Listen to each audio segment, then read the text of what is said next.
Welcome to Chaotic Harmony. My name is John. This is Crystal. We talk about the joys and the challenges of teaching music in the elementary school classroom. We share struggles, we brainstorm solutions. And we would love to have you join us. Welcome to Chaotic Harmony. And we are so excited. John and I have a guest today. Hi, Josh. Hey, Josh. Hello. Our guest is Josh Southard, Mr. President-elect himself of the American Orff Schulwerk Association. Yep. Yes, and he's visiting because he just got to work with some of my students in my classroom this afternoon.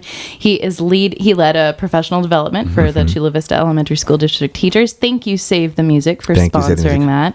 We appreciate that. And then tomorrow, he is doing our workshop for the SDAOSA. Yes. So you have a busy weekend. Busy. It was a very busy weekend. Yeah. And then we throw you on this podcast, so thanks for that. Oh, no problem. Yeah. That was my first time teaching other people's students in front of other teachers? So really? That surprises me. Sweating the whole time.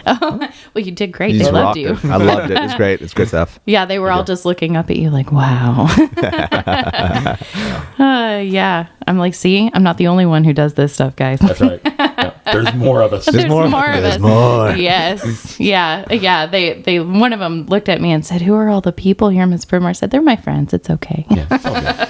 They all like kids. Yeah, it was really fun. Good. So thank you for doing that. Absolutely. So Josh, why don't you tell us a little bit about yourself? Where are you from? I'm originally from southeastern Indiana, in a little town called Rising Sun. And it's about 35, 40 minutes west of Cincinnati. So I'm right there on the Ohio River. Okay. And then went to Butler University in Indianapolis, and I've been there ever since. My wife and I and 3 kids just live about 15 minutes from downtown Indianapolis, in a little town. So that's where I'm at. And I teach in Carmel Clay Schools at Smoky Row Elementary. And I'm just, this is year 19 teaching. Oh, wow. Wow. And year 15 at Smoky Row. At Smoky Row. Yeah. Awesome. That's awesome. And you said, how many students do you have? We have around 625 Okay. or so. Yeah. And what grades? K through 5. K-5. We do teach, we have an early childhood program Okay. at our school, and they come to our special areas for 15, 20 minutes once a week, and we get to have early childhood as well. So that's kind of a fun thing to do. You just That is fun. play and have games and do whatever they enjoy doing. So, Yeah, play with awesome. the little guys. yeah. They're very enthusiastic. That's what I They're like about very them. enthusiastic. Yeah, very good. So I wonder, how did you want to become a music teacher? Well, I think my story is very similar to a lot of elementary music teachers that I hear. We all went to college to become the high school band director. Somewhere around there. Does that sound familiar? Yep. Yeah. I was a band guy and went through Rising Sun High School, the Shiner Pride marching band. Loved marching band. What'd you play?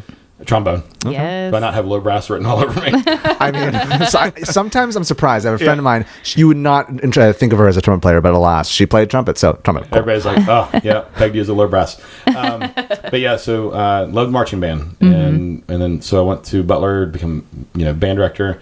But my junior year, I was getting worn out. Yeah. And just kind of like, this isn't what I want to do forever.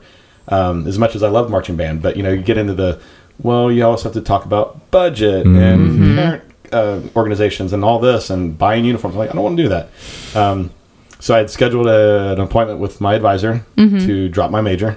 Oh, wow. Yeah. And this is like second week of junior year. Were you music ed? Yeah. Okay. Yeah. Okay. And we were sitting in my elementary music methods class. This is like early September. And she said, all right, now you're going to do an elementary internship where you have to go to an elementary school for an hour a week, and you'll be there through December. And by the end, you should be teaching a full lesson. And I'm like, nope, no. I'm sitting there thinking, I'm going back on my elementary music experience, and I loved my music teacher, but she played the piano and we sang songs out of a book. And I was like, I can't even play piano, So I'm like, yep, definitely going to change my major. And she'd given us a list of local elementary teachers to go watch. And, being a guy, I thought I should probably go watch another male teacher. So I went to the first person on the list, and he could not take an intern for the whole semester. So I went to the next guy on the list. And there was only 3 total in the area. Yeah, sure. Yeah. But his name was Dean Minyakis, and I called him and I said, "Can I come observe. And you know how you're taught in college, be very, you go by their schedule and you do this. And I was like, so, sir, when would you like me to come? He's like, you got the unbendable schedule. Yeah. Come whenever you can. I was like, okay, how's Thursday, 1 o'clock sound? And he said, that's great. So I went Thursday at 1 o'clock with the full intent of leaving at 1:59. Okay. And I walked in, and for the Orff people out there, he had his fifth graders playing the rondo in volume 1. Okay. That's when it goes yum bum bum bum bum, and the kids were up moving around and they were playing this piece, and I'd never seen this before in my life. Like, what is this? So at 3:30 is when I left the school. And I said, hey, I said, I know I'm only supposed to be here an hour a week. Can I come back on Tuesday? And I said, I have a really nice Tuesday, Thursday schedule. He said, yep, come back on Tuesday. So I went back for, again, 2.5 hours on Tuesday. And by the end of that day, I said, so if I were to want to do this, what do I need to do? And he's like, well, here's all the steps, and he was really good about it. But I remember calling my dad in the car and said, I want to be an elementary music teacher. Wow. What was his response? His response was, Josh, are you sure you're not doing this because it's easier? And, that's valid, huh? Yeah. And, well, I mean, again, it kills me. Perception-wise, But yes. Sure. Yeah. And again, but thinking back where we grew up and what definitely. we had went through. And I said, oh, no. I said, I said, they're doing this thing called Orff something. This Orff thing. This Orff thing. And I said, and they're playing instruments and the kids are I said, this is amazing. He said, well, if that's what you want to do, you do it. He said, but I don't want you to do it because it's easier. Sure. I said, I think this is going to be a lot harder, to be honest. Yeah. And so I went up going about 2.5 hours twice a week. And for the rest of the semester, and just, again, fell in love with it. And Dean worked with me on my voice because, again, trombone player. I'd never sang in my life. You don't sing with buzzing your lips, I won't spit in the mic here. There's a pop filter. Yeah, that's what it's for. Kind of. But yeah, so I spent the whole semester with him. And at the time, Butler, the rule was if you intern with somebody, you cannot student teach with them. Okay. Oh, okay. And I sat down with Dean. I said, Dean, I have to student teach with you. Like, you're the reason haven't changed my major yet. I don't know what this Orff thing is. I need to know it. He had just finished all his levels. Okay. And I said, I need to student teach with you. Is there any way that you'd be willing to write a letter? And he said, I already written her a letter. That's awesome. Wow. So he wrote a letter. I wrote a letter. And my professor at the time saw this huge shift in me. Like, oh, he's excited. Yeah. And she approved it. So that's amazing. It pulled you in that fast. it did. Yeah. And again, just walking into that piece, and there's a paragraph in Doug Goodkin's Play, Sing, and Dance book that talks about, to the newcomer, this magical thing, and then underneath lies this complexity. Yeah. And I always think back to that because I remember walking in and going, this is amazing. Like, I love everything about this. And then all of a sudden that panic of going, how do you even teach this? I remember watching these kids do a body percussion piece and going, how do you teach them when to clap versus stomp their feet? How do you do this? And he's like, Josh, it's a process. Yep. Yeah. And so, I fell in love with Orff Schulwerk at that point, and student taught with Dean, and still very, very good close friends to this day. That's awesome. So, yeah. He That's hates me saying it all the time, but I'm like, I owe everything to Dean, because if not, I would not be in music anymore. Curious. You mentioned what kind of impact Dean had on you. Do you know what kind of impact you had on him when you first entered, and him seeing you just absorb all that joy and whatnot? I mean, I'd like to think so. We clicked very well. Okay. I mean, I think that led into just being very successful at the student teaching internship. Is him and I mean, similar senses of humor. He would play records after school, with the old Monty Python stuff. Oh, yeah. Hey, Josh, listen to this song.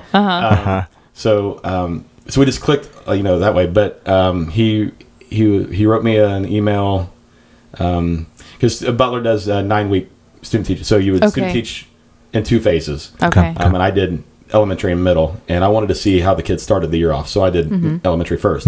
So went to fall break, and after I started the middle school, I was in a funk. Because I'm like, this is not. I want to be. Sure. I want to be there.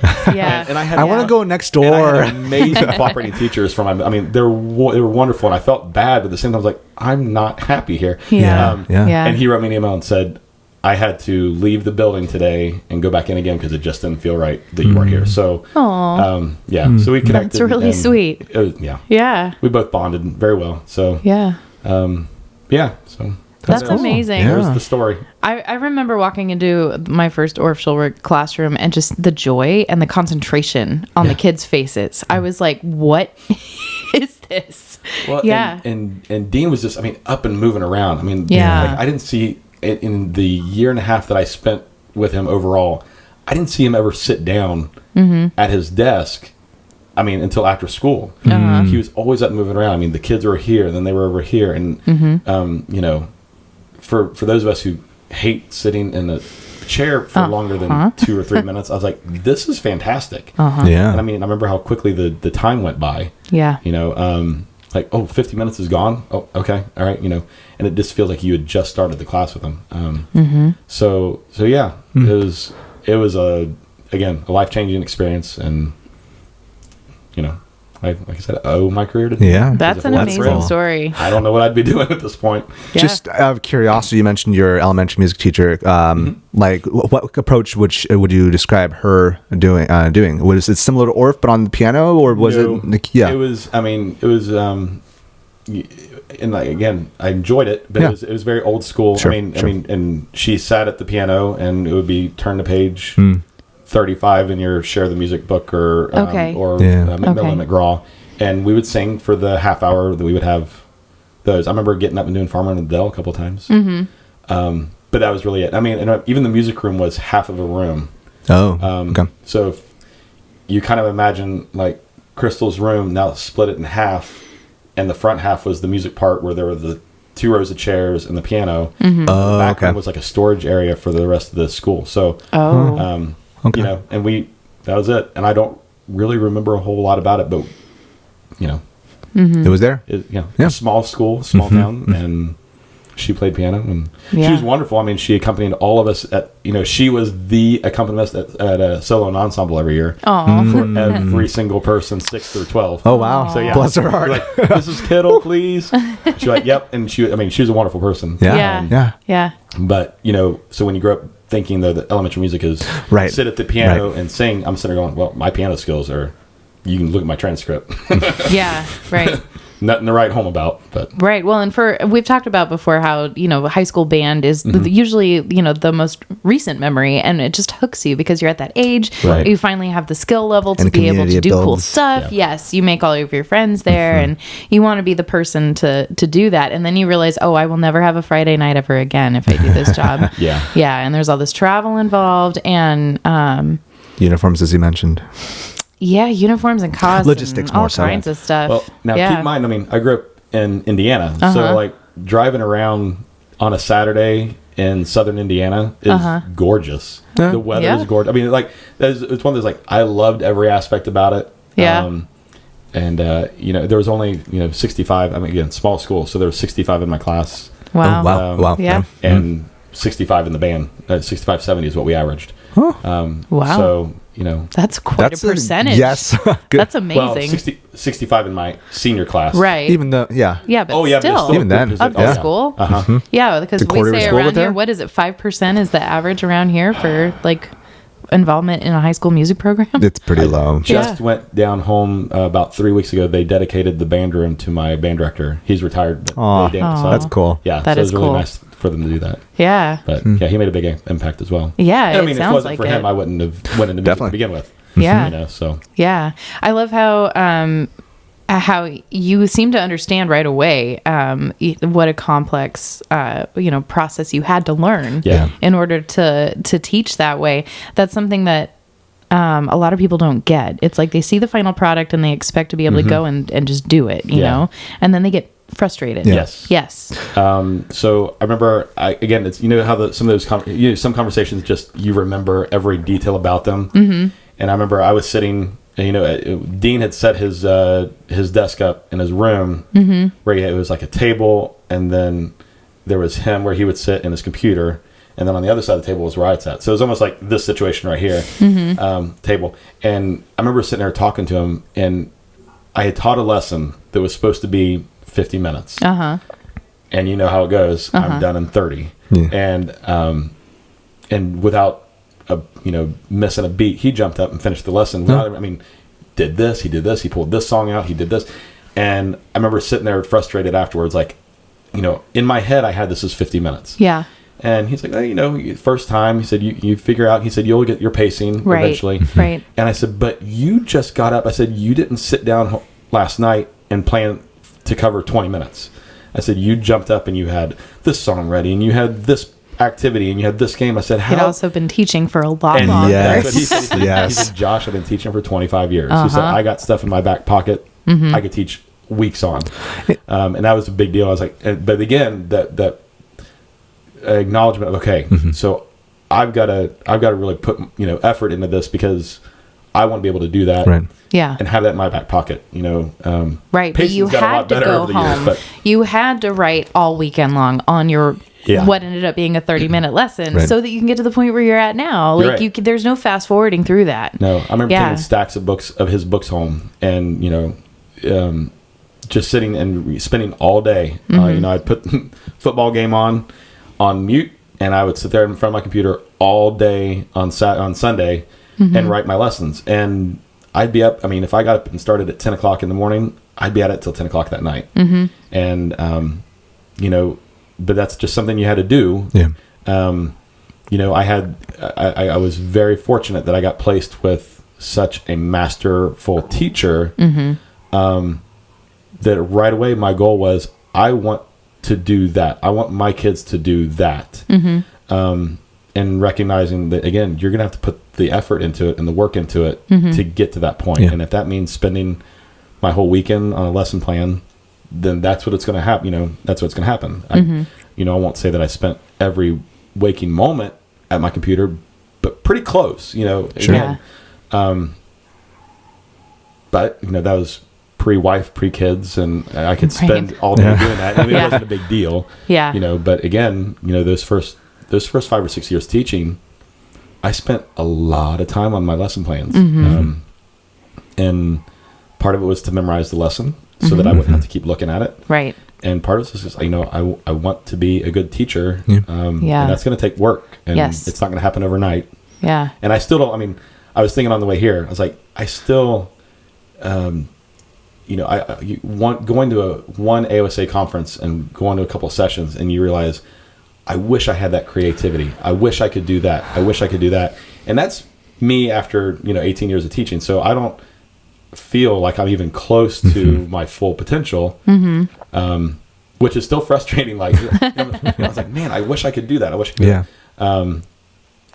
But going to these conferences and getting new ideas and then going back and applying them back to my room and with my kids, makes you a better teacher even after 18, 19 years of teaching. Oh, yeah. Definitely, yeah. I noticed, something that we've talked a lot about on this podcast is the notion of imposter syndrome. And watching you teach today, both, little kids and us big kids, it was something that you watch a master do. Well, someone that's well-trained and veteran is like, that's how easy everything flows. And it's easy for me, who's only taught for 8 years, to say, man, goodness, this this guy's got it. But in the same sense, it's encouraging to hear you who's had 19 years under your belt. Yeah. And you've showcased you are well regarded, not just in the AOSA world, but also you can handle yourself rather well amongst students, and yet you still want to grow. Yes. And I think that's important for all of us to just, at least for me, to soak in.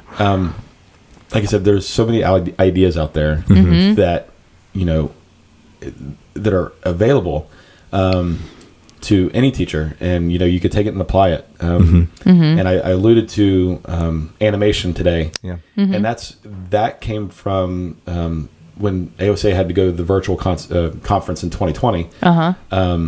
James Harding, in San Francisco, had put on his session was animation and applying it, doing it.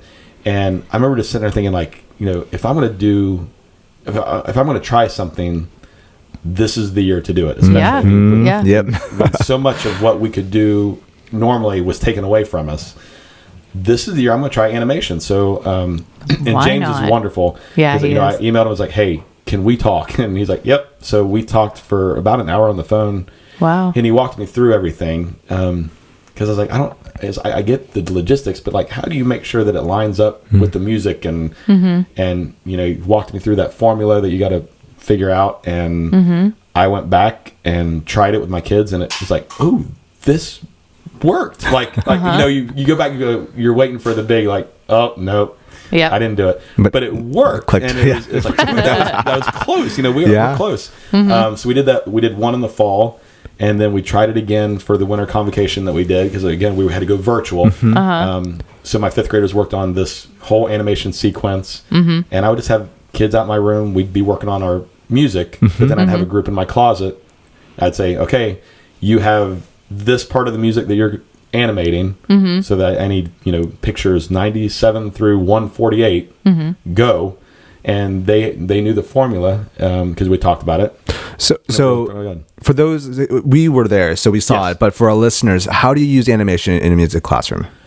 So what I'm doing right now with the kids in my room, the piece that we played today with the 6th graders, the boom boom boom boom boom, which is I lovingly refer to as the Candy Rondo. There's a first story to that, why that started as the Candy Rondo, but now it's just this nice little law pentatonic piece. And again, thanks to James Harding, he used like these silhouette magnet characters, and went to the website, and this website, which I can't remember off the top of my head, but it has they're shadow magnets, and they have a bunch of them. They have skeleton, a dancing man, a dancing girl with a skirt, a clown, basketball. I mean, like 18 or 19 of these characters, and they're movable at every joint. So I ordered the skeleton, and again, talked through the kids, and I spent one class like showing them together in their seats, and we would do one. I'd say,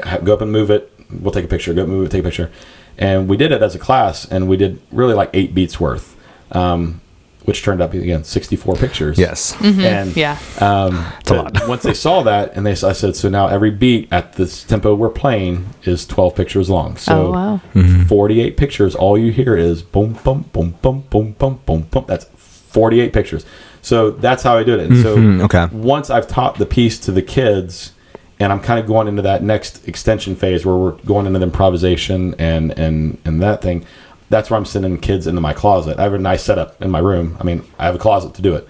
So I have the closet set up. You must have a very large closet. I have a huge closet. Okay, because my closet is not large enough to fit even one child. Oh, no. I have a very big closet. Have you tried?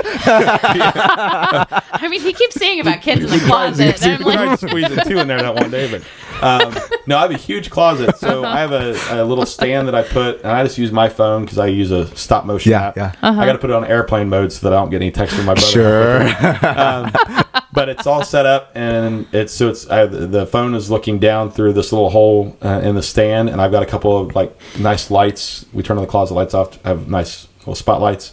Nice. And then we have a magnetic board, and they go in, and I say, okay, make sure you take your time taking the pictures because you can't rapid fire it. And they'll come out. I mean, I have really good kids.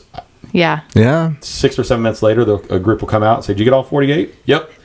All right, take the next group in, and so then 1 or 2 people from the previous group will show the next group how to do it. And so like I did that was last week in class, and that's cool. Every group in every class got through like 5 or 6 groups. So and so this animation is shown alongside a recording of your students singing or playing. Well, what I do is I record my kids playing, and then I just go into iMovie and I take the video and I put it together through iMovie, and then combine it. So, but then I show it to them, and I put it on our YouTube channel and label it for the class so they can see it.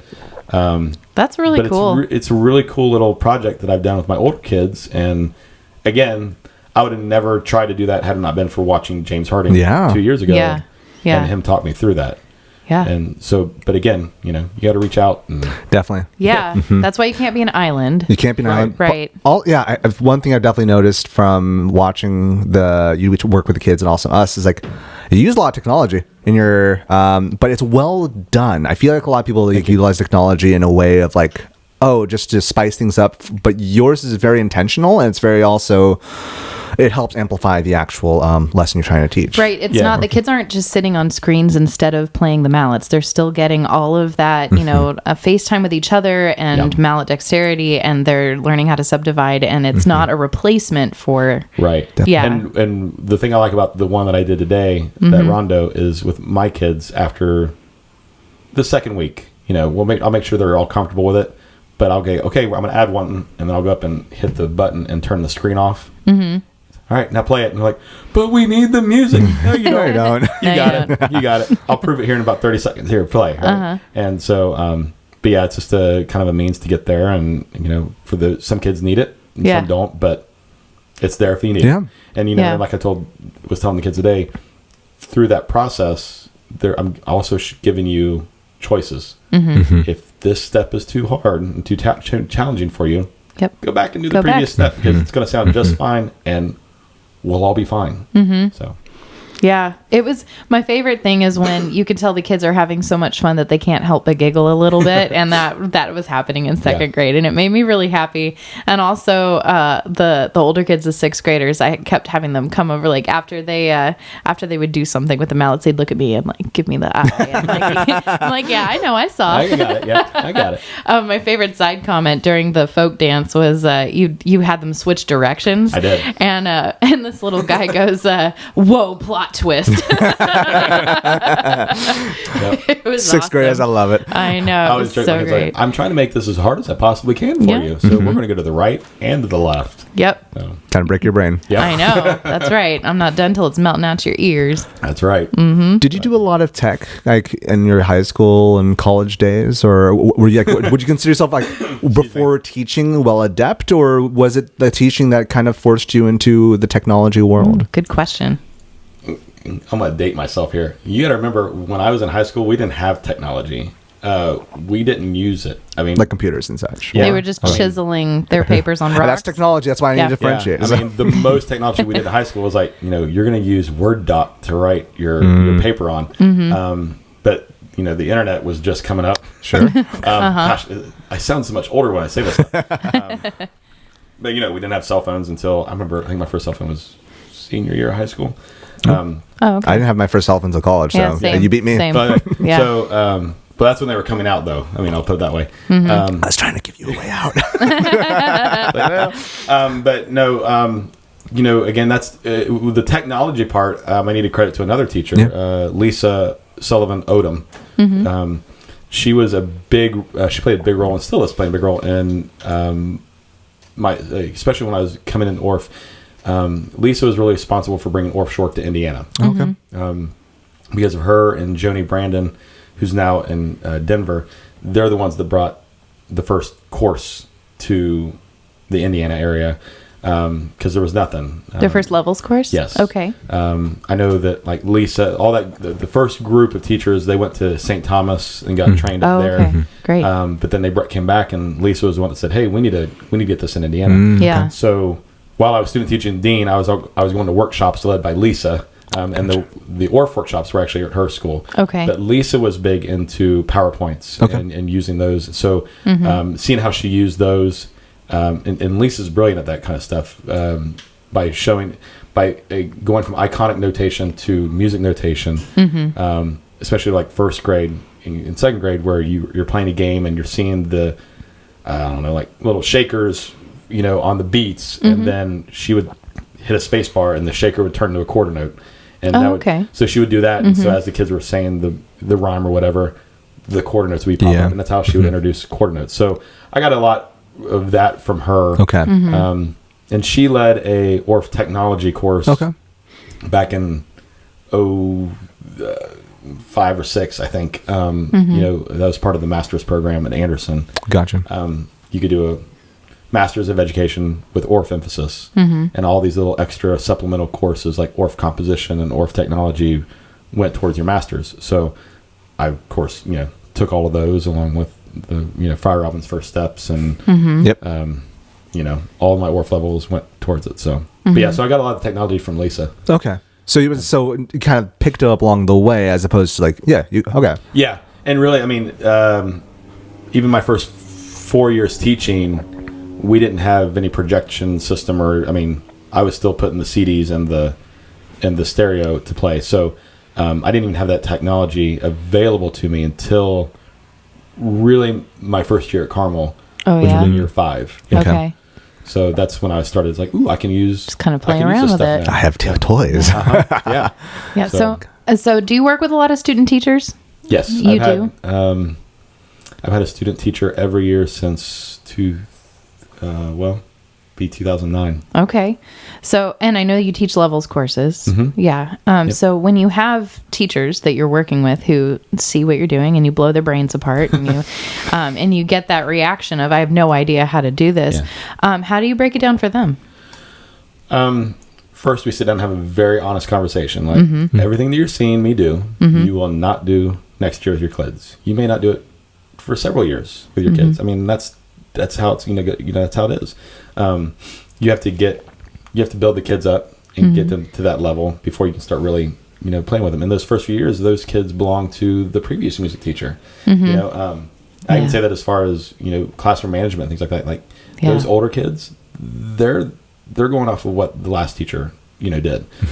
So really put your focus in what you want in your program. Start with K2. I really work with them, like saying, okay, how did I, you saw me teach this today. Where did I start? And they always give me about the third step. Okay. You gotta think back 2 more weeks. And they're like, what do you mean? I was like, think back 2 more weeks. What did I do that you can bring back? And they're like, oh, well, you said some poem as they were leaving the class. Yep. And that's all it took. So showing them that process, and hopefully show them that even the small little intricacies that go into preparing something go back maybe even further than what they thought. But when they, I give them little assignments, like for 4th grade, I want you to do this. For 2nd grade, I want you to do this. But they have to sit there and tell me, okay, what's the process you're going to use? And then with them, then we always sit and talk about, okay, now how do you make that process cleaner? Could you take it back even further? Like there's always something else that you could do with it. And then even saying, okay, now where are you going to go from this, or where are you going to go with this? So, I think I feel bad for my first couple of years as student teachers because they didn't, I feel bad for my first couple of years as students too. Yeah, same here. Cheers to that. Yeah. I hope you enjoyed class because you didn't learn anything. I didn't know about Orff back then, so they got all kinds of weird stuff. But we sit down and I talk about I give them my curriculum and what I want to accomplish, and then so they kind of have a starting point to start with, and then especially the first week that they're with me, kindergarten, 1st grade. You saw the dance, you saw the finger play. Why don't you do that today? You've seen it now 2 or 3 times. You do it. So you're kind of breaking them in that way. And then eventually handing over, then they see me teach a whole lesson on Monday, you teach it on Tuesday, and then going from there. But as far as process, just making sure that, I really wanted to back up, again, how much farther can we back this up and break it down? You did great, 3 steps. Let's see if we can break it up even 2 more steps beyond that. So, and that's what you do with your kids. Yeah. That's where you start. Yeah. And that might be all you do for year 1. Right. Yeah. And I think the last couple of student teachers, especially that I've had, have been able to go in with a realistic view of, it's kind of nice in a way. Because I remember, again, I want to be where Dean was. Right. And now they're kind of saying, I want to be where Josh was, which is nice for me because it means I didn't destroy them as they're still teaching. But, I wanted my kids, I want them to do that. Okay. So, we've talked. We know this is going to take time. What do you need to do to get there? And, but, so I've stayed in contact with a lot of my student teachers. And that's great. Yeah.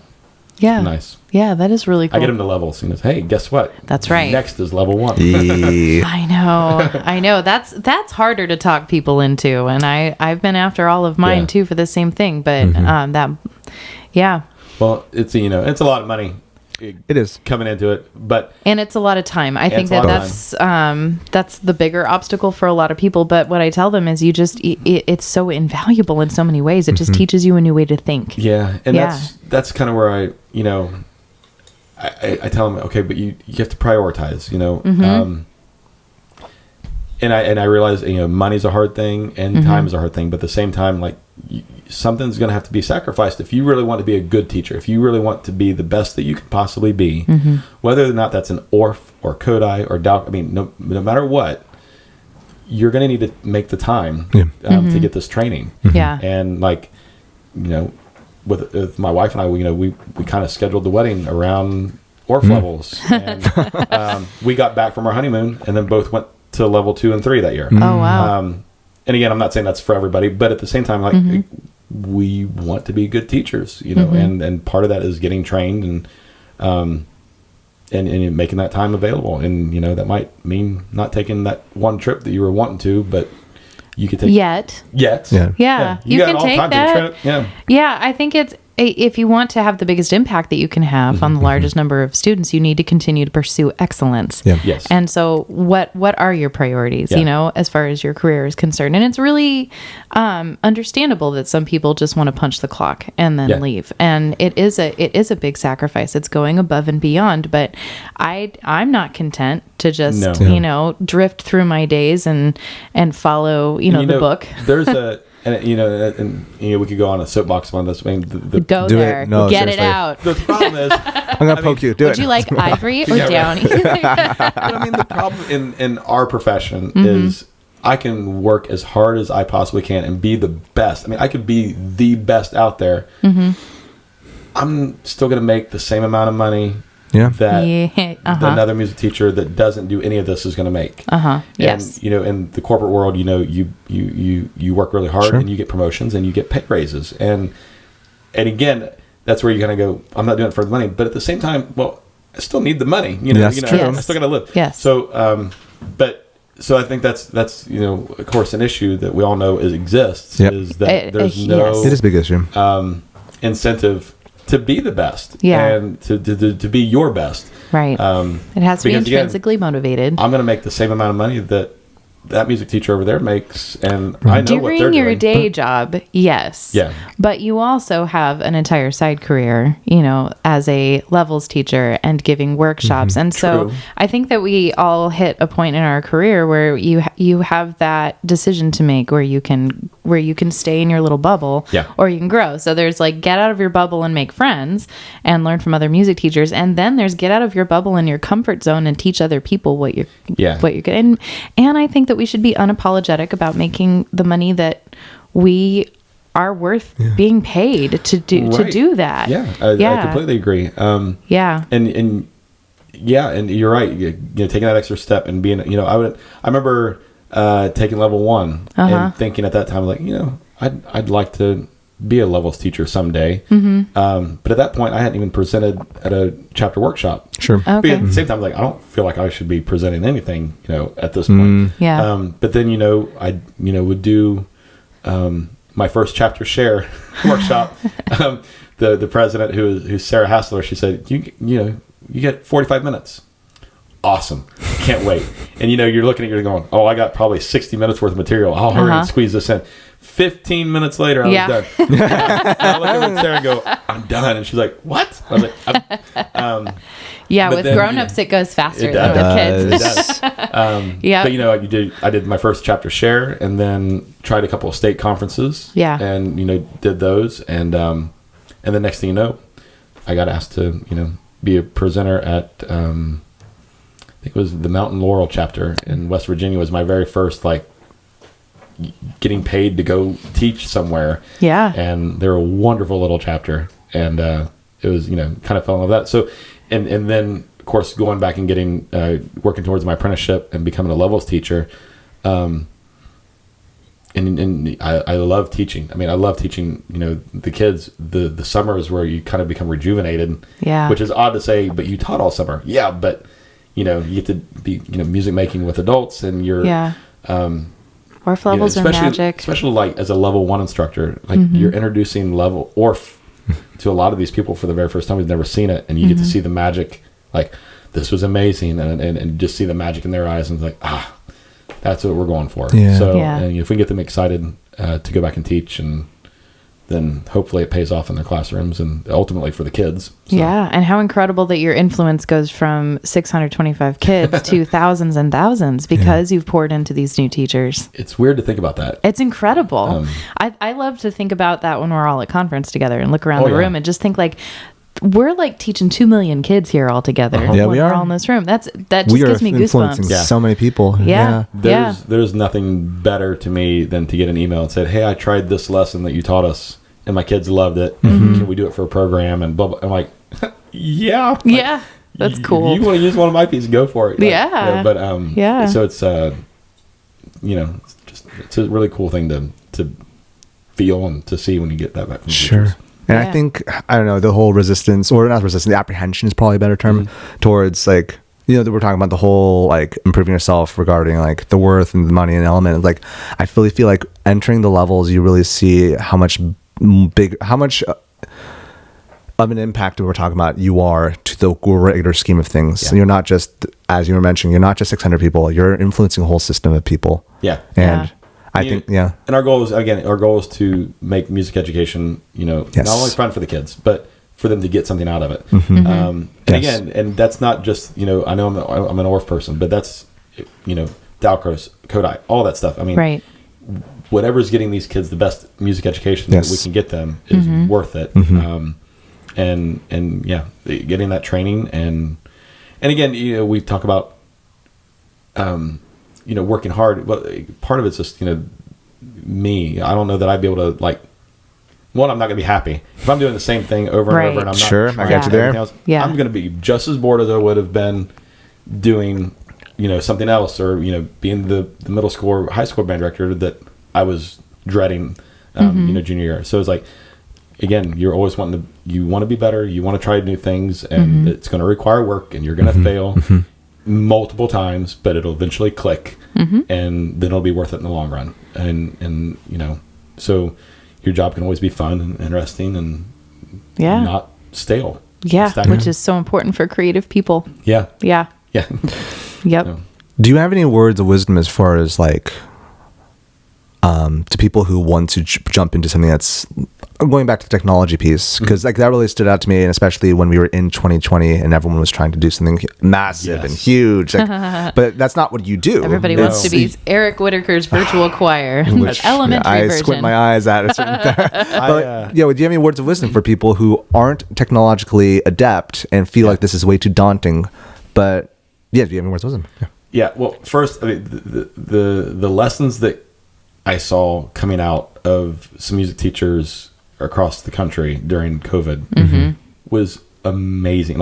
And again, that's one of those you're looking at it and going, I'm sitting there going, I can't do that. And they would have just amazing things, like producing entire TV shows and stuff and to be honest, part of me was just I was severely depressed during that time because when you you didn't think it would impact you as much, but when you sit there and you watch the state superintendent say we're going to cancel school the rest of the year, I remember breaking down and then thinking why am I upset about this? But I mean and because I had lost that connection with the kids, I didn't feel the kids were trying to navigate virtual learning for the first time, and though that we were required to put stuff on, nobody's watching it, and I don't blame any of the kids for a second that they didn't want to spend 20 minutes watching something that I put together when they just spent 3 or 4 hours listening to their teacher and trying to figure out math homework. I don't hold that. So my goal during that time, I just made funny little videos. Watch it if you want. I made a rain stick out in my garage because I like woodworking. So I made this whole rain stick. I put it together and it's this week's music homework is to watch this video. I put some music on. I talked to the kids. I made fun of other teachers. That's why I missed out on it. Right. But I was just trying to be normal at that point. But as far as teachers that are starting out and trying to figure out, I would just recommend saying, hey, start very simple. If you want them to play a 4-note pattern, go into PowerPoint.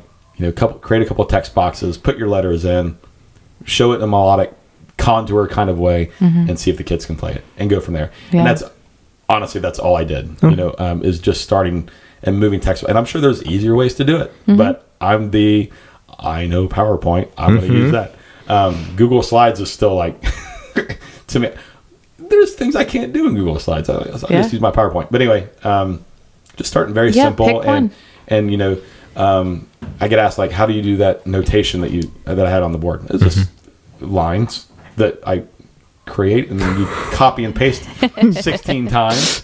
And I would go into Google and, you know, search a quarter rest, and I'd copy that and I'd throw that in there, and that's how you create it. So keep it simple. Insert a line, insert a text box, and you got it. And I think once you do that a couple of times, you get more comfortable, and then you say, okay, now what else can I try? And next thing you know, you're making the little lines twirl around, and and you can hit it on the beat as you know. So as the kids are patting the beat and reading it on the screen, their lines are turning and twirling and all kinds of fun animation stuff. Yeah. So I try to make myself do one new thing a week. Yeah. That feels doable, you know, like you're not going to get to be like incredible at anything. It's almost like right away. Is a process. Oh, almost. What? Interesting. Yeah. Fascinating. Requires steps. That animation last year we tried, we started, I fully expected that to fail. Yeah. And it didn't. It wasn't clean, but it looked cool. And But never you seen did it before. it. Yeah. So again, just taking it, and then we wound up creating our 5th grade program last year. Every class did a huge animation to one of the pieces that we were working on. So we're talking now 12 to 1,300 pictures, and it went from everything from we did little lights that we bought off Amazon that flashed. Oh we yeah, did a lightning bug thing. Yeah, that's cool. Incorporated artwork from art class, and we did paint drops, and so we did all kinds of things with the animation. But starting again with the skeleton idea. Yeah. One little thing. One thing at a time. So, pursue excellence. Yes. Try one new thing. Yeah. And don't be in your bubble. Right. I think those are some good takeaways, don't Definitely, you? Definitely, yeah. And just be willing to put in the work. I mean, it's not going to come That's easy. For, yeah. It's put in the work. It's going to take a lot of hard work and trial and error, and there's no shortcuts. There's no shortcuts. And and you got to be willing to do it. And in 5, you can sing while buzzing your lips. I mean, we want to showcase? Yeah, right. Good. I mean, I think those are some great takeaways, and I think that's a great place to kind of tie this up with a bow. Yeah. Appreciate it, Josh. Yeah. Welcome. Thank you. Well, thank you so much. Cool. Spiccato after the break? Spiccato after the break.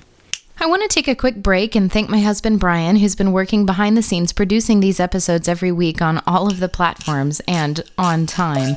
But you need to know that he is first a financial planner for Mission Trails Financial. Mission Trails Financial is a partner that seeks to guide clients in the journey to financial success. They believe that people need a financial advisor that aims to provide strategies for success. Mission Trails Financial helps people navigate investments, tax planning, and insurance. Imagine working with an advisor who isn't tied to specific brands. Mission Trails Financial has a fiduciary responsibility to act in the best interests of their clients by providing independent, objective advice. Their mission is to help clients accomplish their financial goals. As Joe Vitale once said, a goal should scare you a little and excite you a lot. Do yourself a favor and set up a time to chat with Mission Trails Financial. Visit www.missiontrailsfinancial.com or call 619-419-0238 to schedule a call. You'll be glad you did. We believe that leaning on professionals is how we get ahead. Check out the program notes for more information. All right, and we are back for Spiccato. Awesome. But before we do Spiccato, thank you everyone who's been listening and watching and doing the things. We appreciate all the messages that you sent. If you want to help this community grow, the past 4 years, it's 4 years. I know. 4 years is a We've while. been at this for a hot minute. Woo. Yeah. Yep. If you want to help this community grow, which it's been great to watch it grow, please make sure you leave a review. 5 stars is the only thing acceptable. I don't know what's before 5. Can you tell me what? No, you don't know? No knows. There's no other. Also, no other stars. Write something out for us. We'd love to read your review as well, as we've done in episodes prior.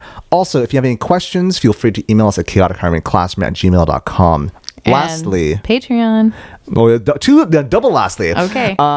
If you don't watch us on YouTube, just jump on. It's very simple. It's free. Jump on, hit subscribe, It helps us, this community grow, but also to make this community not just be us talking, you listening, but your way of you getting a part of this, you can go to patreon.com/chclassroom to throw us a buck. If you don't have that's completely fine. This podcast is for free, but there's some really cool stuff on that Patreon. Check it out. With much more to come. All right. Are we ready for Spiccato now? Let's do it. Okay. This one's kind of a fun one. So we got these from the Automotive Museum, and San Diego Public Transit was giving them out. And so what is it? Sorry. They are to our listeners? Yeah, our listeners can't see them, can they? They're little squishy buses. They're squishies. They're squishies. They're the little stress ball things. There you go. Cool. So, but they're city buses. I thought they were really fun. And so I used them already in music class, but I'm wondering, just looking at it and playing with it, and I have 8.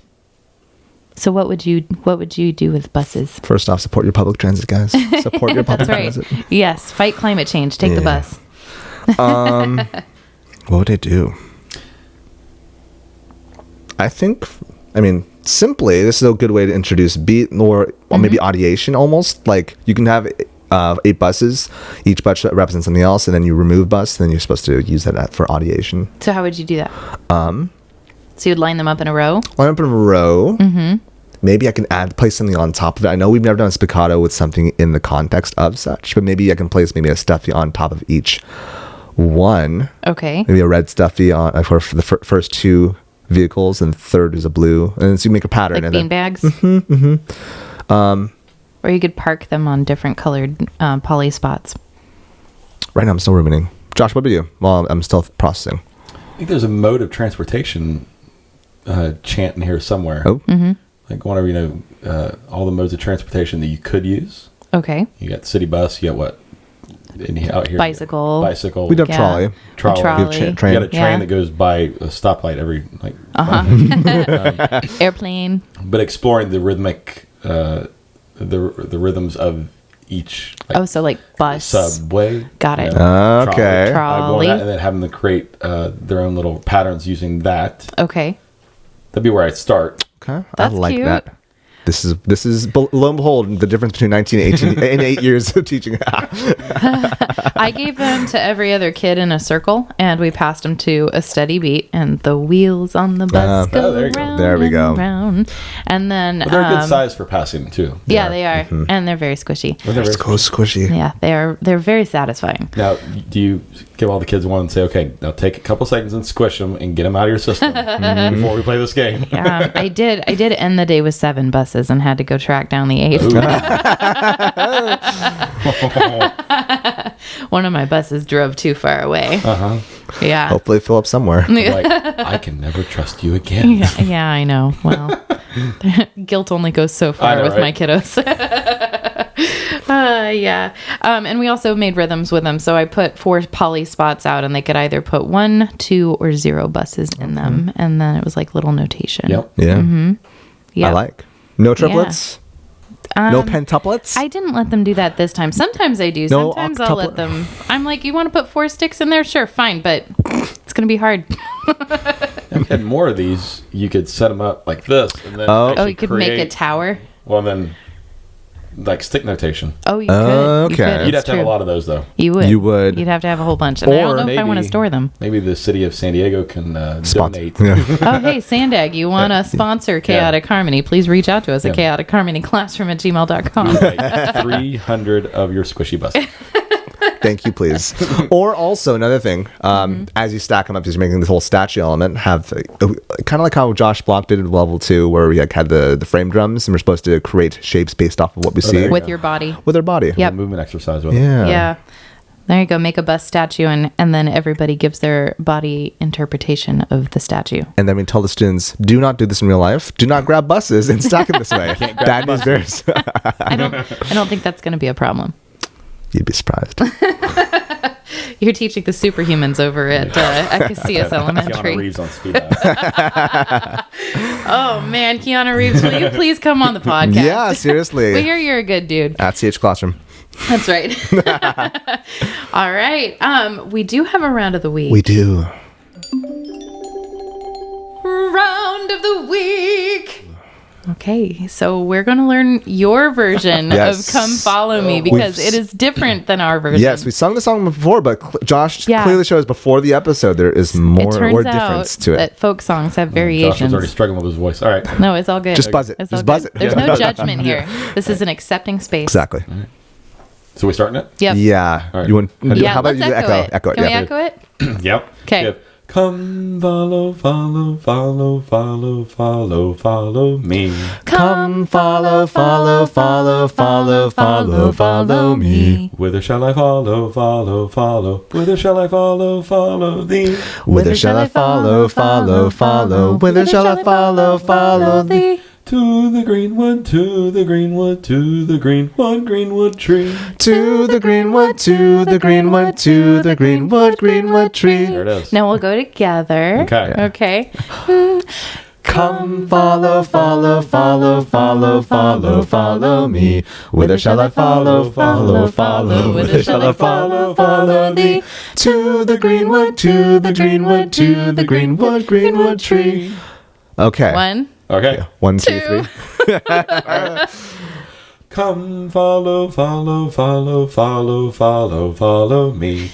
Whither shall I follow, follow, follow? Whither shall I follow, follow thee? Come follow, follow, follow, follow, follow, follow me. Whither shall I follow, follow, follow, follow, follow tree. To the greenwood, to the greenwood, to the greenwood tree.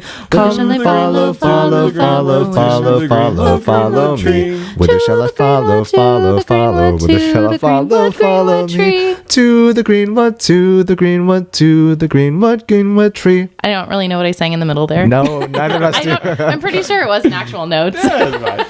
We hit something. Yeah, hey, that was fun though. Thank you. Yeah, it's always good to have a little variation on it. That was great. It's funny looking that out because there's a thousand. As a versions. bajillion of them, yeah. Which one did I hear that I liked? Yeah, right? Number 1, 1.2, 1.69. They had the right start, but yeah, where's the other one with the ending? So, I don't like any of them. Make them my own. There Like- you go. The beauty of folk music. Yeah. Exactly. If someone wants to reach out and talk to you, how can they find you? My email address is Southard Orff SOUTHARD ORFF All right. or easier right now, it's josh@aosa.org. You Oh, can- hey, Okay. there you go. There you have it. Right to the Being on the top, board, yeah, right? people. Boom, cats. We have access. And then my website for my school is smokyrowmusicroom.org, and on there you can see videos of my kids and introduction to Mr. Milk Gallon. I'm so glad you explained that. I saw it before you did your session today. It's like, Mr. what is Milk this? And, oh Gallon? my It gosh, was your just story a is silly idea that I came up with to get the kids to bring in milk gallons to school because I wanted to build an igloo that could hold an entire class. delightful. And yeah, and spoiler alert, it never worked. Like, Sad no. face. yeah, Sad we face. got the igloo halfway built, and I came into school one day and it all collapsed. And I was like, oh, okay. So next time I need to build a frame, and my team's like, there will be no next time. I was like, oh, there will be. But the milkman still exists. But milk gallon still Milk exists. gallon, sorry. Yeah. Yes. Yep. Go So, find Mr. Milk Gallon we at have, Smoky Row Elementary. Yeah. We actually have a grant in Indiana for teachers. They can, or anything you want. It doesn't have to be education related. And this has become such a big thing that next year, the deadline's in October, I think, we're writing a grant to write a book. Oh, The hey. Adventures of Mr. McGowan. Oh my gosh. And Stop it. And we're going to go hopefully visit some illustrators and book illustrators, and That's crazy. that's the hope. We'll see. That's amazing. I We'll love see. that. The idea didn't spring early enough this year, but Oh, goodness. And once again, that website is Smoky Row. I should spell it out. It's SMOKY. No E. no E. ROW, and then musicroom.org. Can you spell music for me, please? No.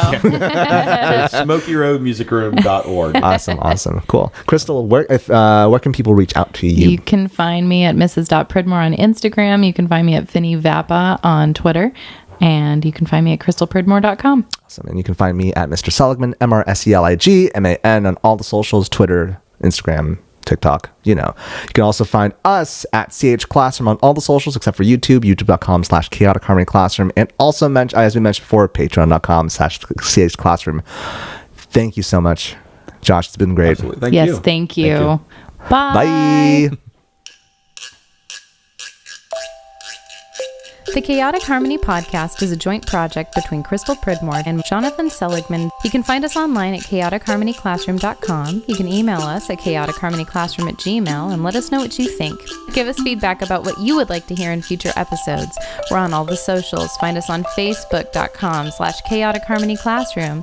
You can find us on Twitter at @CHClassroom, Instagram at Chaotic Harmony Classroom, and you can even find our episodes on YouTube. Chaotic Harmony is the name of our channel. Special thanks to Bryan Pridmore for his help with production and equipment. www.pridmoria.com.